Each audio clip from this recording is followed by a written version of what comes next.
नमस्कार दोस्तों, स्वागत है आपका हमारे चैनल दिव्य ज्ञान में। दोस्तों, आज की कहानी ईमानदारी पर है। ईमानदारी मनुष्य का वह गहना है जो इंसान के चरित्र और व्यक्तित्व दोनों को निखारती है। तो चलिए दोस्तों, शुरू करते हैं आज की कहानी। एक बार की बात है, एक गरीब किसान शाम को भूखा ही सो गया क्योंकि घर में एक दाना भी नहीं था।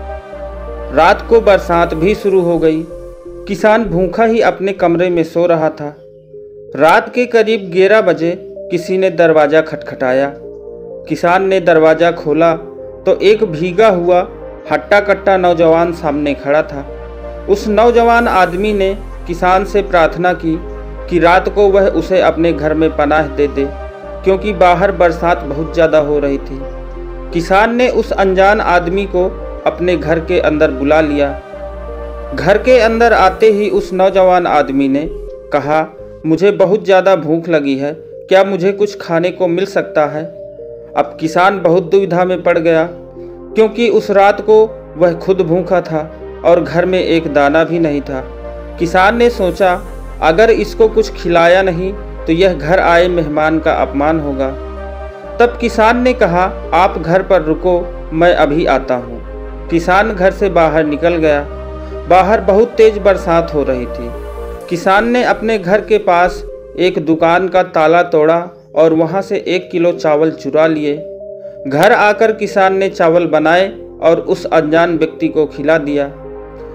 जब सुबह दुकान के मालिक ने देखा कि किसी ने उसकी दुकान से चावल चुराए हैं तो दुकान का मालिक राजा के पास गया और सारी कहानी बताई।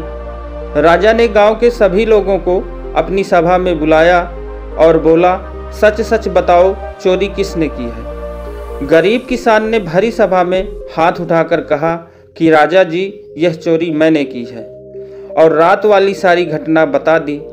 किसान ने हाथ जोड़ते हुए कहा कि मैंने इस अनाज का उपयोग नहीं किया है, मजबूरी में मुझे मेहमान नवाजी करने के लिए यह अपराध करना पड़ा।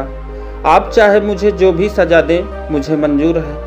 राजा ने उस गरीब किसान को अपने पास बुलाया और अपने मंत्री से बोला कि इस किसान को 1000 सोने की मोहर दे दो। राजा किसान की ईमानदारी देखकर बहुत खुश हुआ क्योंकि रात वाला वह अनजान व्यक्ति और कोई नहीं बल्कि वह राजा ही था जो रात को वेश बदलकर प्रजा का हाल जानता था। तो दोस्तों, इस कहानी से हमें यह सीख मिलती है कि जीवन में कभी भी अपनी ईमानदारी न छोड़ें, कभी न कभी आपका भला जरूर होगा।